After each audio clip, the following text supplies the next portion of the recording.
জ্বর। কত বছরের বাচ্চা আপনার? 18 মাস। 18 মাসের বাচ্চা। এটা ওষুধ থেকে ফুকটা কেমনে দেখলা?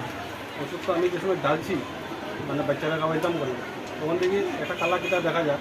তখন আমি দেখলাম যেটা উঠে দেখি এটা একটা মাসি। তখন আমি খাওয়াইছি না, রাতে 3টা বাজে, জ্বর খুব বেশি জ্বর। আমি আর রাত্রে আর খাওয়াইছি না, পরে জলপটি দিয়ে রাখছি। পরে সকালে 6টা বাচ্চা গেছি ফার্নিচারে বললাম এরকম ব্যাপার। তারা আমি কিতা বলতাম এটা তো প্যাকিং, আমরা তো দেখছি না প্যাকিং আইছে। তারপরে আমি কিতা আমার জ্বর আইছে, পরে আরেকটা আনছি গিয়া বাচ্চারা নিয়ে আবার একটা খাওয়াইছি, তারপরে জ্বরটা কমছে। এটা থেকে একটা ওষুধ খাওয়াইছিলেন আপনি? হ্যাঁ, এই বোতল থেকে ওষুধ খাওয়াইছিলেন আগে? এই বোতল থেকে আমি একবার খাওয়াইছি। একবার খাওয়াই দিয়েছিলা? একবার খাওয়াই নিয়েছি তুলিয়া। এরপরে এটা ধরা পড়ছে? একবার খাওয়াইছে, খাওয়াইতাম লাগাই রাখি দিছি মুখা, রাখি দিছি জন্য। এরপরে যখন আবার জ্বর আইছে 6 ঘন্টা পরে আবার খাওয়াইতাম, তখন তাজি ডালার পরে দেখি একটা খালা কিতা দেখা যায়। তারপরে দেখি উঠে দেখি মাছিটা একদম মরিয়া লুটলুট হয়ে দিচ্ছে। দেখতাম না, বাচ্চার মুখে ডালি দিতাম, বাচ্চা খাইলো না, বাচ্চার তো ক্ষতি হলো না। আমার সবকে পড়াই তো আমি দেখি নিচ্ছি। তার ওষুধ একটু খেয়াল করে যদি বাচ্চার ওষুধটা মারানি হয়, ভিতরে যেরকম ফুক মারো তাকে বাচ্চার ভালো লাগে খাওয়াই, যে বাচ্চার রিয়াকশন হয়, ক্ষতি করে, এটা তো দায়ী খেয়ে থাকবে। তো একটা ইয়ে করতে হবে, ডাক্তার করে যেমন দিকে ডাক্তার, তারপরে তো এটা খাওয়াইছি না, এটা দিয়ে গেছে।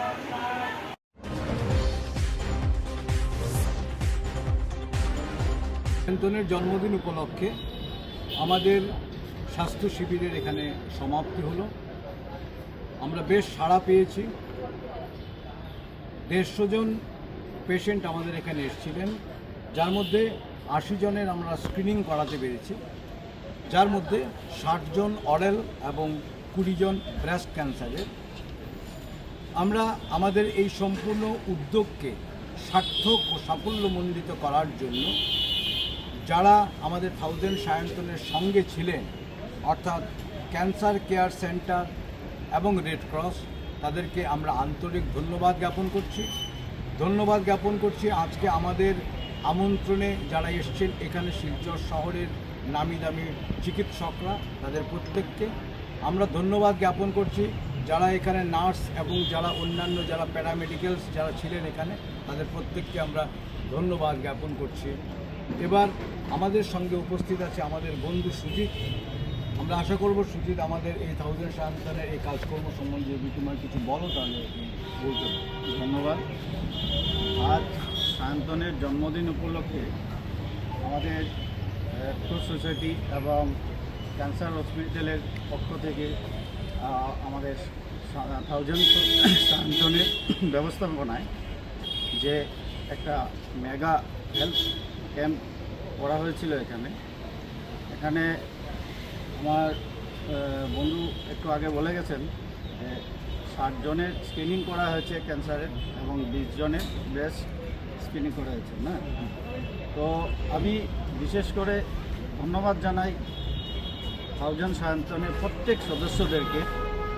ওনাদের প্রচেষ্টায় আমি বিগত দিনে দেখে এসেছি, ওরা বারবার শিলচর তথা গোটা বরাকবেলিতে উন্নত মানের চিকিৎসার জন্য দাবি জানিয়ে আসছেন সরকারের কাছে, এবং ওনাদের দাবিতে সরকার সাড়াও দিয়েছে। প্রায় 80% আমাদের শিলচর মেডিকেল কলেজ উন্নত মানের চিকিৎসা হয়ে গেছে, কিছু বাকি আছে, যেমন নিউরোলজি, কার্ডিওলজি, এসব নিয়ে আমি নিজে সচক্ষে দেখেছি। আমাদের এই সায়ন্তনের প্রত্যেক সদস্যরা আপ্রাণ চেষ্টা করে গেছেন। বিভিন্ন সময় স্বাস্থ্যমন্ত্রী, স্বাস্থ্য বিভাগের অধ্যক্ষ এবং আমাদের মাননীয় মুখ্যমন্ত্রী ডক্টর হেমন্ত কুমারজির কাছে আবেদন রেখেছেন, এবং ওনাদের আবেদনকে সাড়া দিয়ে সরকার যথেষ্ট উন্নত করেছে শিলচর মেডিকেল কলেজকে। আমরা আশা রাখি এভাবে যদি সায়ন্তনের জন্মদিনে যে আজকে ক্যাম্প করা হয়েছে, বিগত দিনেও গতবারও এরকম হয়েছিল, আগামীতে করবে ওরা, এবং শিলচর তথা গোটা বরাকবেলির জন্য ওনারা সমাজসেবামূলক যে কাজ করে যাচ্ছে ওরা করে যাবে। ওদেরকে আমি আবারও অন্তঃস্থল থেকে আমি ধন্যবাদ জানাই, ওনাদেরকে আমি কৃতজ্ঞতা জানাই এই প্রচেষ্টার জন্য, এবং ওনারা যেভাবে শিলচর তথা বরাকবেলির জনসাধারণের সেবা করে যাচ্ছেন এই নিয়ে আমি আন্তরিক ধন্যবাদ জানাই।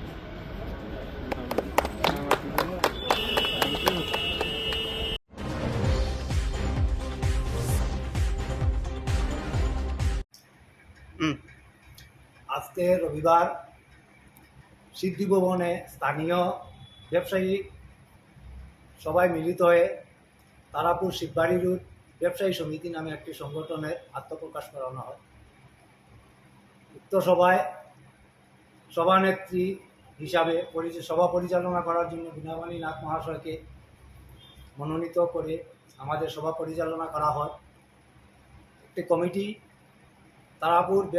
তারাপুর শিববাড়ি রোড ব্যবসায়ী সমিতি নামে একটি কমিটি গঠন করা হয়। কমিটিতে সর্বসম্মতিক্রমে কমিটির সভাপতি পদে মনোনীত করা হয় শ্রী অনন্ত দেব মহাশয়কে। সহসভাপতি পদে শ্রীযুক্ত রসময় রুদ্রপাল, সম্পাদক শ্রীযুক্ত অমিতাভ নাগ, যুগ্ম সম্পাদক অভিনয় চুটিয়া, কোষাধ্যক্ষ তুষারকান্তি নাথ, অফিস সম্পাদক হিসাবে আমি শ্রীযুক্ত অরুণ গোস্বামী। আজকের সভায় সর্বসম্মতিক্রমে দুইটি প্রস্তাব রাখা হয়। প্রথম প্রস্তাব হলো তারাপুর শিববাড়ি রোডে রাস্তার বর্তমান অচলাবস্থা নিয়ে বিভিন্ন বিভাগ, স্থানীয় বিধায়ক ও সাংসদের সহিত আলোচনা করা।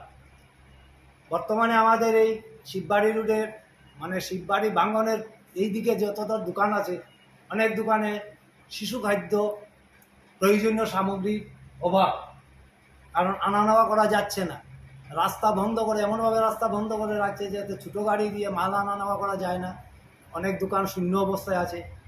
ভারী যানবাহন চলাচল না করা ঠিক আছে, ভালো, কিন্তু ছোটো গাড়ি দিয়ে ব্যবসায়ীরা যাতে মাল আনা নেওয়া করতে পারে, আমাদের শিশু খাদ্য, আমাদের নিত্য প্রয়োজনীয় জিনিস যাতে আমরা সুলভ মূল্যে পাই, এইসব চিন্তা করে আমরা এমএলএ, আমাদের এমপি মহাশয়, ডিসি মহাশয়, বিভাগীয় কর্তৃপক্ষ যারা যেখানে আছেন সবার সঙ্গে আগামীতে আমরা দেখা করে আলোচনা করব আমাদের এই সমস্যার সমাধান করার জন্য।